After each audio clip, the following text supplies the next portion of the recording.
This talk is going to be a little bit different to the last one. I want to mix it up just in case there was people sitting in for round two. But yeah, my name's Matt. I work in the film and television industry as an industrial designer. And I'm going to hopefully explain to you a little bit about how I got to do what I do, some of the decision making in my childhood that made me do that, and then also I'll run through a few of the different things that I've made on the movies recently for you to look at. But anyway, I'll get into it. As a creative and as a maker, you're often, these are some of the things that I've done over the years as jobs. It's kind of hard to explain what I do to normal people who have normal jobs because it changes so often, what I'm required to do. Some days I'm an inventor, some days I'm a painter, scenic artist, or a production designer. I suppose the best way that I describe what I do for a living to people is that if you want something made that you can't buy in a shop to do what you want to do, then I will try and make it for you. In film and television, obviously, there's lots of stories that are getting told that you can't buy things in shops. You can't buy spaceships and laser rifles in the shop, or you can, but you know, if you want something very specific, then that's my job to try and make it for you. So my childhood, my grandfather was a great influence to me. He was a typesetter at a newspaper, and he hated his job. I asked him when I was very little. I was practicing card tricks because I loved magic when I was a little kid, and I also loved escape art, hence the photo of Houdini. But I was asking my grandfather what work is all about and what I was going to have to prepare myself for when I was about 10 years old. He said, work's just a horrible thing you have to do to support your family, so you'll just have to spend half of your life being miserable. And so that affected me quite deeply. I don't know if my grandfather really meant to traumatise me like that, but I decided that I just wanted to have fun at work for my whole life. So he forced me, I suppose, in a weird kind of way, to fight, to have a creative career. So I thank my grandfather for that. And this was kind of the beginnings of my journey, which was to obviously go to high school. I did mostly maths and science at school on my parents' kind of decision. I would have loved to have done art and sculpture, but that was not to be. So I got very average marks at school because I was not really into a lot of the stuff that I was being taught. It's then followed on. I managed to get a position in a mechanical engineering degree, and again I only lasted for the first year, and I was talking to the careers counsellors very shortly after, trying to figure out what I wanted to do. And they asked me, they said, well, Matt, what do you want to do? And I was like, well, I'd really love to do sculpture actually, or maybe be a magician. And so they kind of went, well, it's a bit of a jump from engineering. Maybe you should try something halfway in between. And so they pointed me in the direction of industrial design, which they felt was a good middle ground. So I couldn't draw at this stage, so I went to do the TAFE college at the bottom here, Advanced Certificate in Art and Design, and I learned how to draw. And then industrial design opened their doors to me and welcomed me, and I did a course at RMIT down in Melbourne in industrial design. Well, this is back to the TAFE. This is someone that I got exposed to in TAFE, which affected me a lot. His name is Stellark. He's kind of like a conceptual, cybernetic performance artist, I suppose you'd call him. But he was one of the people that lectured me when I was at TAFE in Melbourne, and had a profound effect on me and how creative and innovative it was, and completely off the wall with his approach to a lot of things. So if you get a chance, I recommend looking up Stellark and his work if you're into biomechanics and all this kind of stuff.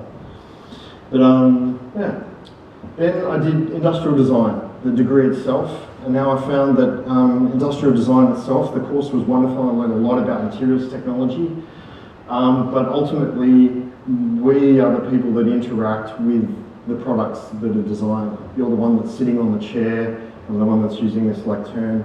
All of the stuff that's designed is people. It's like, it's us. This is what's more important than the actual objects.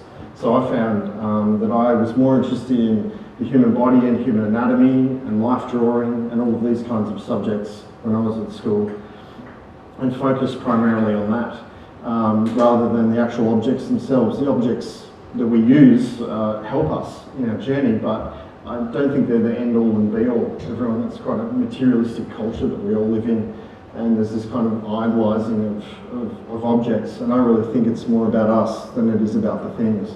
But that was my approach. My first job out of school was to work for the Melbourne Fashion Festival. I got a job working in the fashion industry, and so my first interactive design, the body interacting with something, was this catwalk which I built. And this is a model walking on the catwalk. As you can see, it's kind of like a roller coaster. They were quite terrified of walking on it and falling over because it was quite slippery as well. And hence the girls were wearing nice rubber boots so they didn't fall over. But yeah, so this was my first kind of playing with industrial interactivity, I suppose. This job taught me a hard lesson. I worked really hard for 3 months on this job, and then the company that employed me to do it never paid me. So it was a very hard lesson to learn out of uni, 3 months of hard work and then no money. So it's a good one to look out for if you're starting out. So then I was struggling a bit because I hadn't been paid for 3 months, and so I was looking for a new job. I was washing lots of dishes. I was looking for something to amuse me. I know I love cinema, and I was just stuck washing dishes all the time. So I thought, why don't I try and get into something that I'm really into and start foot in the door, entry-level position. I became an usher at this theatre in Melbourne, the Palace Cinema Como. And I thought, rather than being in an industry that I could still make money, but I wasn't really interested in cooking as a career, I decided to try and be in the film industry, even if it was just going to be as an usher. So I started, and the cinema was really good to me. I worked my way up through the ranks in the cinema. I became a projectionist and a manager, and that exposed me to filmmakers. The St Kilda Film Festival, I was partially responsible for running for a while, and that exposed me to a great number of creative, interesting people, filmmakers. And so I started using my drawing skills to help them and to make random things for them. And that was essentially how I managed to break into the film industry. So I think this was actually really important in my kind of decision making and my career, was to go, all right, this is what I really want to do. Even if I'm doing it in a really small manner, maybe that will lead me down the path to eventually maybe work on feature films, which I've been lucky enough that it has. So yeah, if you are passionate about something, try it, or any different level, like just get your foot in the door, even if it's at this basic level. I then, after working in the cinema for a while, managed to get a job at Walt Disney, drawing Timon, and I was an in-betweener, and I worked for them for 5 to 7 years, drawing. I was on and off a bit, and they broke me as an artist, and they taught me how to be, I suppose, a commercial artist. If you're a fine artist, you develop your own style, you paint or sculpt or draw in your own drawing style. If you work for a commercial company to be a commercial artist, you have to realise that they don't actually want you to draw Mickey Mouse or Timon in the way that you would like to draw it, because I know how I'd like to draw Timon, but they have something different on their mind. So if you want to get paid, you have to then tailor your style to a new aesthetic. And for me, that happens every job. Every job I work on, there's a new aesthetic. So for Disney, this is the aesthetic. On All Saints, this is a television show that I worked on, where I was constantly making prosthetics. And obviously this had a completely different aesthetic as well. And Mad Max, some of the props I brought today is another aesthetic. So as a commercial artist, Disney essentially taught me that you need to let go of your own style and be able to be ready to embrace lots of different styles and understand what it is that creates a style. There's a common theme with all my work too. I always seem to be doing things with arms. And then from there, I started to branch into the film industry proper, doing commercials, ads for TV, short films, music videos, all sorts of things. This was a stop motion commercial I did for Target. That nearly killed me, but it was good. And then somehow, working in these short films and all these random people, I got a good name for myself, working hard, and just through a contact, got onto Fury Road, the new Mad Max film that's just been released. And I'll explain some of the things that I made on the show. This was the workshop where I started my life. You see the Mad Max car in the background there. I was in the motorbike department, so we were tricking up the motorbikes to give them the look of the show. And you can see some of them that we were starting to work on there. I'd like to draw the analogy of this workshop to what's happening here today, here in Adelaide, and where we are now. It's got a very similar sawtooth roof to the one out there. This workshop was one of the best working environments I've ever worked in. We had over 200 people, all specialised in their various fields, in motorcycle mechanics, painters, welders, anything that you can imagine, special effects technicians. God, there was like this massive collection of really talented people. And this workshop, as you can see, was open plan, like it is out there. And I could feel free. I had a problem on my desktop, something that I didn't quite know how to make it work. I had access to 200 people that I could walk around and go, hey, Dave, how do you reckon I could change this? And he's like, oh, I got no idea, maybe we should go and talk to Phil over there, he's really good at that. So that's what I think this place is about today. It's like this place and this festival is about giving you access to a whole bunch of friends who are like-minded that could maybe help you with your projects that you're trying to do. So yeah, I really loved working in Villawood with all of these amazing people, and we got to make some crazy stuff. This is George, the director of the film here with the white hair, with the radio. And this is my direct boss, who was Colin Gibson, the production designer. So both of these men were my boss, and we're on a daily basis, I was following. The director has a vision for the whole film, whereas Colin is more in tune with the aesthetics. And so Colin was about the look of the film. And so I worked directly with Colin a lot. He was a great inspiration for me. My first job was motorbikes. So there's lots of different vehicles in the film, but the bikes were where I was at. So this was a bike that I was given, and I was asked to make it look and fit into the film. So I found some old number plates lying around and started fitting them onto the bike. We had a massive, what's it called? It was called the Boneyard. It was like a wrecked vehicles all out the back of this massive place. And there was like maybe 40 or 50 wrecked trucks and cars and bikes. And we were told anything that we wanted to use in the film, we had to basically pick up an angle grinder and go get it out the back. We weren't allowed to use any new materials at all. We had to use only second-hand materials. So I found this great stack of old number plates and thought that'll be perfect for this bike. I wanted to try and give the bike a sense of history, that the rider had maybe defeated all of these foes, and these were kind of like little sticker badges for killing all the cars that he'd chased down. So that was an important part of the filmmaking process too, was to give a history to this film, to try and make it a little bit more believable. So yeah, the number plates. This was out in Broken Hill. We tried to shoot the film in Broken Hill, but it rained, unfortunately, and the whole landscape, as you saw it there, turned into wildflowers. So we decided to relocate to Africa. This was the final bike before its scenic treatment, and then that's it on stage just before we were going for a shoot.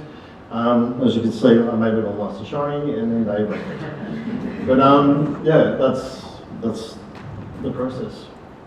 This was, as you can see, this was all nice and shiny, and these are the tough guys from town.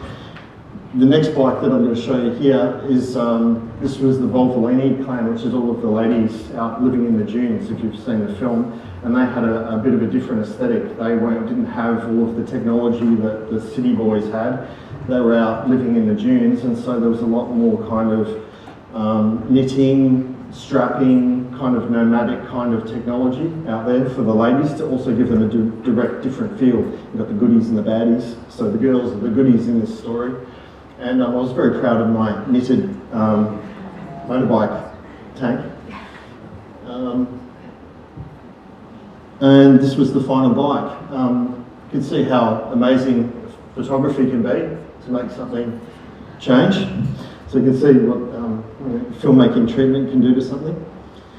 And then this was it on set in Namibia. And you can see the warm tones of this bike help it kind of blend into the background. And again, that was Colin's insistence that we use kind of these colours to match the landscape. This is a different bike. Again, this is a Volvo bike. This is a BMW I was given. I really hate the look of this bike. In reality, it's really chunky, but I was told to turn it into a nomadic kind of camel. And then there it is on set. So I've gone from nice BMW to this was a co-job with one of my friends, Tim, who's a really talented prop maker. And we both collaborated and worked on this bike together. I put the bed on the back as kind of like a rickshaw for the long days out in the sun. This is some of the cast just before shooting on some of the bikes. You may see the skiffs on the front. That was to stop the tyres sinking into the sand as we were riding, because there was a lot of soft ground out there, and they were actually quite functional and worked really well. This was the next job I got given after the bikes. My boss was impressed with the work I did with the bikes and gave me a hard project. Thought you've had it a bit easy, now let's do this. And often in the design process you'll get given a drawing maybe, or a scribble, or maybe like some concept art or something. In this case, I got given none of those. I got given a pre-existing sculpture. The sculptor Michael Ullman that I was working with had done basically a kind of mock-up of the guitar, and I was presented with his work. So this is where I started. Don't always get to make everything from start to finish. Sometimes you'll jump in the middle of a project and have to kind of continue it on. And again, I had to then take on the feel that Michael had started with this project and not be too egotistical about it and try and make it my own. So this was Michael's thing. And then Colin gave me this and said, now make it actually work. I want you to make this guitar so I can play on set. And so Iota, the guy who plays the Faire, can play it. So I pulled the guitar apart and took very careful measurements of it all, and started building my own chassis and mounting all of the various bits and pieces in, and building Michael's sculpture back around into. Is that a toilet seat? It is. It's a well, it could be. There's a lot of analogies, like ship music, rock music. Yeah, and this was I'd say bedpan. Again, recycling. So I'm just putting it all together. So this is now the new layout with the chassis in place, so I can actually tension the strings on it now. I'm still trying my best to hold Michael's original design, but now and then putting the electrics through it. I basically just transplanted from the existing guitar into this new chassis all of the electrics that were there. I had to learn very quickly a lot about electrics and how guitars work, which I had no experience with prior to this project. Changed the design a little bit. I added this extra spike on the front to give it like a look of a metal flame coming out of the end, which was just an offcut of a truck exhaust. This is some of the detail. I added the Dado 1600 down the bottom. And this was the first time we played it, and I was terrified that it was going to not work, and luckily it did. That was just my boss testing it on the back of the truck. I never got to do that. It's such a meanie. And there it is on set in Namibia, on top of the duff wagon. And right, then I got given another project. So I was on this film for quite a while. I was on it for 3 years, so I got to make lots of different things. The claw. There'd been lots of concept art done about this. There was 6, I think, versions of the claw made before I came on board. The film had been developed for 20 years, so there was lots and lots and lots of different versions, lots of different ideas about how it could be done. This was my production designer, Colin Gibson, trying to really simplify things down. This gentleman was in the Rwandan Civil War and had his arm cut off with a machete. And this was his makeshift prosthetic, which he made for himself so he could smoke. This was what Colin wanted. This was some production concept drawings that were done by Peter Pound, the illustrator, who drew most of the script. There was no actual real written script, it was all just drawings. And this was the original concept art for the Furiosa's arm, which was one of the only drawings I was given as reference. There were actually hundreds of drawings, but I was only given this one to work from. This is my boss, Burt Bellus, who was in charge of the prop shop, trying on an arm that was designed and built by the Weta workshop over in New Zealand. They had a go at it, and you can see Burt's arm goes through the design down to a little hand controller at the bottom. And originally that was going to be then taken out with green screen technology, and the arm would have been operated by the controller down there. It was quite unwieldy to use and quite heavy, and it meant that the actor was kind of disconnected from the hand itself and would have been quite difficult to use. Charlize, I believe, tried this on and struggled a little bit with operating it. This was my boss's version, Burt, who you just saw there. This was his version of the arm. And if you look closely, there's some mesh in the tip of the fingers there, which I ended up carrying through into the final design.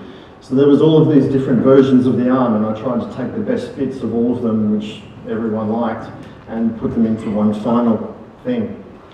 So this was the fifth one that I bought, which I actually have with me today, if you want to have a look at it afterwards. This was an attempt again to simplify the design from the Weta arm and Burt's arm there to something a little bit more elegant and simplified at the insistence of Colin. So then when I'd finished this, we had the Weta arm and this one, and everyone agreed that there needed to be something made in between. This one was a bit too simple, and the Weta one was a bit too complicated, so the answer lay in somewhere in between. So I began making something in between. The idea was to maybe have her own hand operate, be the claw itself, and so I wanted to take it away from the classic hand silhouette and turn it like this to make it more mechanical. So I kind of limited her hand movement as like a mechanical jaw, as opposed to giving her the full movement of a hand. So that was the basis for my design, was essentially to limit the movement to this and give her full arm rotation. So I started cladding the hand, making it all from found objects. This is just working out some of the engineering and how the hand and the wrist works, and all my experience of working as an animator at Disney, learning about how the body moves and how it works, all started to pay off. It all seemed to kind of make sense to me. This is just during the process, my little drawings and scribbles. There was lots and lots of different variations. And then this is Charlize wearing the final design on set. I have to say I'm really proud of this design for a number of reasons. One, specifically just for its symbolic value. A lot of the time, I suppose, as a commercial artist, you have to work on stuff which you don't really believe in. And I actually really love the story of Fury Road. I love the fact that she's such a strong character and is obviously fighting to create a new world. The science fiction genre, I think, is really powerful, and it kind of gives us, or heralds us towards a direction of where we could be going. Our politicians and leaders certainly don't do that, and I think that science fiction is one of those things that's out there that can inspire people and head us in a direction. And I'm really proud to be part of this story and to be able to help Charlize play the character, the Furiosa, so well. To me, it's symbolic. The fact that she has her arm chopped off and she's replaced it is that she's willing to fight for what she believes in, even if it means having to, after being damaged, build her own arm back again in order to try and achieve what she needs to achieve, which is basically the emancipation of women. So yeah, that was for me, that was a brilliant thing to be able to actually make something I believed in. So that was great. As a final note, this is George was really insistent on having the majority of the film being done with practical effects and not using too many computers. And Andrew Jackson, the visual effects supervisor, I worked with closely in order to make this possible. So you can see that extra piece that's missing where Charlize's arm actually was is now replaced in the film, obviously, with some other hardware. So this was the only special effect with this arm, was the digital removal of the green screen glove, as you can see just in this photo here. digitally remove that and then put in some extra mechanics just to sell the final design. I also had to make lots of different versions. We had a stunt version. This is one of the stunt actresses that was involved in the film, Olivia Jackson. Who's actually just recently been very badly injured on the set of Resident Evil 6, so my heart goes out to her. She's an amazing stunt woman. But yeah, I had to build lots of different versions of these things so that lots of different people could wear them to tell the story. And these are my mates who helped me build stuff. I think this is really important as well. Like, I have some skills that I'm proud of and have developed over the years, but these guys I work with, this is Ronnie Rometta and Chris Marinovich, my very good friends and prop makers. And between the three of us, we have such a great varied selection of skills that if any of us are working on a project, we can rely on each other to back us up and bounce ideas off. And we kind of feel pretty invincible whenever we work together, that we could just about make anything that was asked of us. But individually, I think some things can be quite daunting. So I'd just like to say that there's plenty of awesomely talented people here today.